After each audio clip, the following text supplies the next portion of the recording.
So today we are going to talk about important fertility nutrients that are not found in your prenatal vitamin. So if this is the very first time you're seeing one of my videos, I'm Molly. I'm the nutritional therapy practitioner over at parsleyandpumpkins.com, where I help you balance your hormones, have easy pain-free periods, and reclaim your natural fertility. So over the last couple of weeks on my Facebook page and on YouTube, we have been talking about prenatals and all of the important vitamins and minerals that you need to support fertility. So I do have a free prenatal comparison guide that you can download if you just want to make sure that the prenatal you're using is the best one for your body. So I will add a link to that in the description of this video. But today we're going to get a little more personal, and we're going to talk about 3 nutrients that are vital to fertility that are not found in your prenatal. So I know how easy it is to get sucked into all of the science of fertility and just making sure that you're checking off all the things, all the boxes, doing all of the things exactly right. So if you haven't heard my story before, how I kind of got into this field and why I'm so passionate about helping people with fertility. So back in 2016, I had a surprise pregnancy. We weren't trying, it just kind of happened. And that pregnancy unfortunately ended in a miscarriage about 6 weeks afterwards. And then in 2017, the year after, I had gotten the baby bug. I had wanted to learn about all this stuff. I just kind of dove in, probably like you have. And I learned how to track my fertile signs. And we actually got pregnant again using the fertility awareness method, which was really exciting to see that work. But that pregnancy unfortunately also ended in a miscarriage about 9 weeks. So before all of that happened, nutrition was kind of already my hobby. Like, that was just what I loved doing for fun, but that's really what pushed me to make this my career. And so when I'm doing these videos, I just want you to know I totally get what it's like to go through this because I've been there myself. I know how easy it is to fall into this pattern of just searching for data, right? Like, you're looking for that one thing that's going to make the difference. You want that checklist that says, if you just do all of these things, it will happen. You want the supplements, you want the prenatals, the recipes, the exact steps that will get you there. Like, comment below if you can relate to that, because I'm pretty sure I'm not the only one who went through that. So here's the thing. We can become so consumed by this process that everything else gets bumped to second priority. It just happens. We don't mean for it to happen. It's just that the stress and the longing and just the mental capacity that it takes to go through all of this uses so much of our brain space that there literally is just not room for anything else. Comment if you can relate to that too. So what I have found on this journey is that you really can't treat this like a diet. That's kind of, I see a lot of women coming at this from that diet mentality, where if you just follow the rules for a certain amount of time, you'll get that promised result, and then you can go back to real life afterwards, right? I see it in support groups all the time, that we just come at it with this mentality. But that's really not how fertility works. It's all of those issues from real life that got us to this place in the first place. It really is. And so yes, you do need some of that science. You need a good prenatal. You need the specific vitamins and minerals. There are herbs that you can take that are super helpful for balancing your hormones. I love all that stuff. I will geek out with you over that stuff any day of the week. But there are also nutrients that are vital to fertility that are not found in your prenatal and you cannot buy from a supplement company.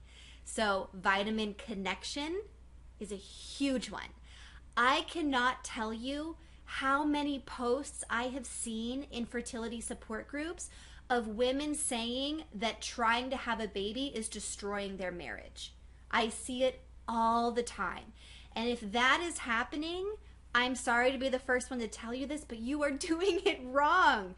You really are. Fertility is not like an Ironman competition where you can just force your way through the mud, elbowing people out of your way to get to the finish line. Like, it just doesn't work like that. Vitamin connection is an essential nutrient for your health, for your marriage, for your sense of belonging to this world, and for the life that you are trying to create for your future baby. This is not something that you can put off until later. So if you are lacking that vitamin, if you are deficient in vitamin connection, it is time to take a moment, take a breath, center yourself, and make sure that you are getting that nutrient in your life. Reconnect with those people that will fill you up, because you are giving so much of yourself to this journey. You need to be filled back up too, and it's the relationships in your life that will do that. So vitamin nature is another essential nutrient. And this one goes back to some of the science, right? Like we need sunshine, vitamin D, we need fresh air, we need to be getting exposure to dirt. That is an essential nutrient. Microbes, your gut microbiome is a huge part of your overall health and your fertility. If you think your digestion has nothing to do with your fertility, you're totally wrong about that. I'll have to do a video on that sometime soon. So vitamin nature is huge. You know, the reason that we're seeing such a decline in fertility rates is because of all these trappings of modern society, right? We spend most of our time in cars or in office buildings with fluorescent light, filtered air. We don't walk around. We don't walk places. We're in the car. We're in front of computers all day. We're breathing filtered air with fragrances.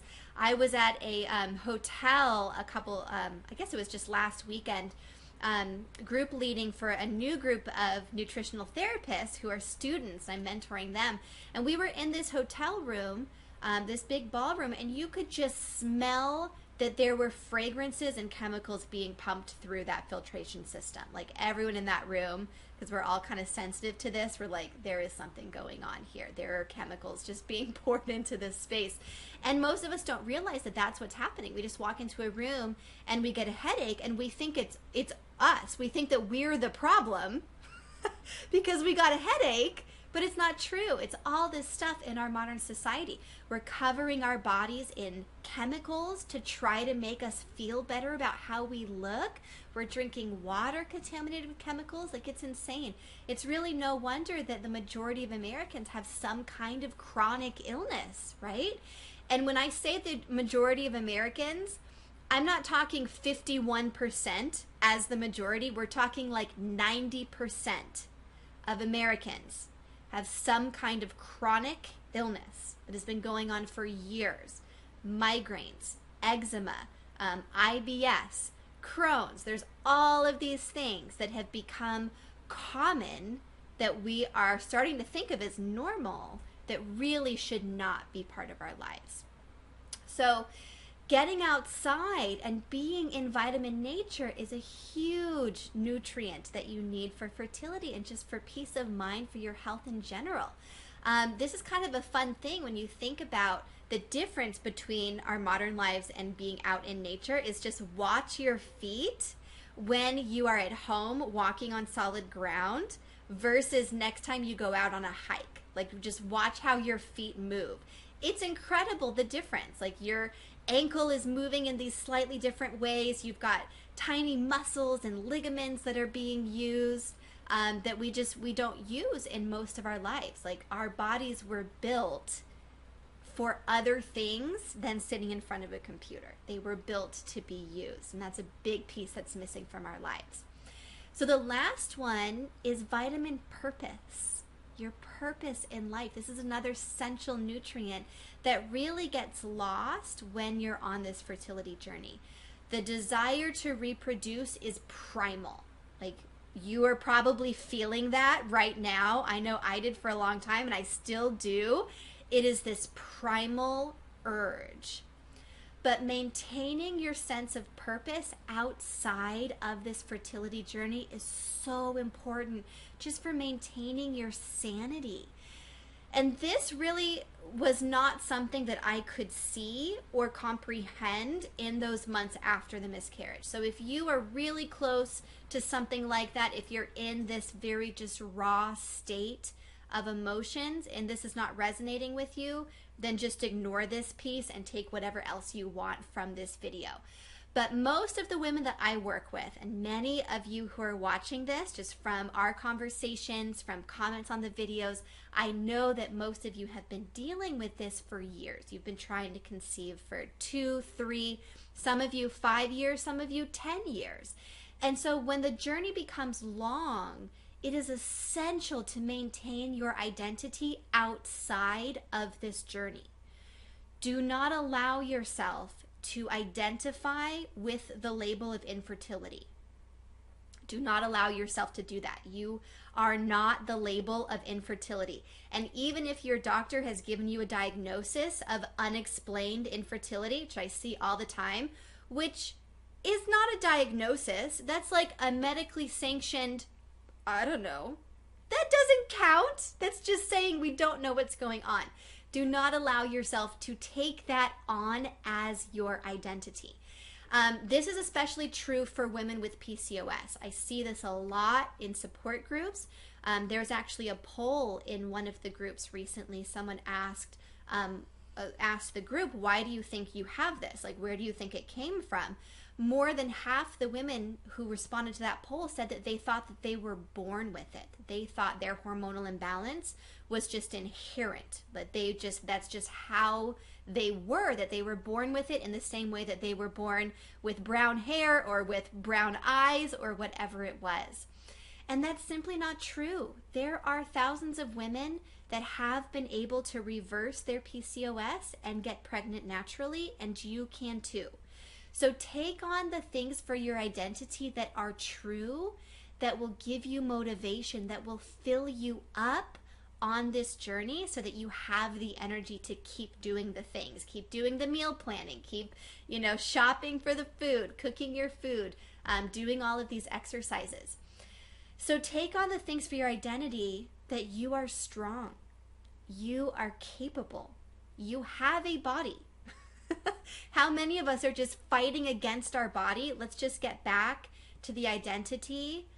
I have a body. My body was designed for fertility. My body can heal. Your body can become pregnant. You can become a mother. Take on those things for your identity if you need some ideas. So if you are struggling with any part of your health, if you want some help navigating both the mindset side like we've been talking about today, but also the science side of how do you heal your gut, how do you balance your hormones, regaining your energy, clearing up your skin, lengthening a short luteal phase, overcoming PCOS, or just making sure that you have the nutrient reserves that your body needs to sustain a healthy pregnancy, then send me a message either here on YouTube or find me over at parsleyandpumpkins.com and I can help you with those things. So if you enjoyed this video, please click the like button below. Consider subscribing to my channel for a new video every Monday and share this video out with any of the women in your life who need to hear this message. So next week, I'm going to be talking about the 6 causes of PCOS and some specific supplements that can help each one. So be sure to subscribe if you want to catch that video, and I will see you soon.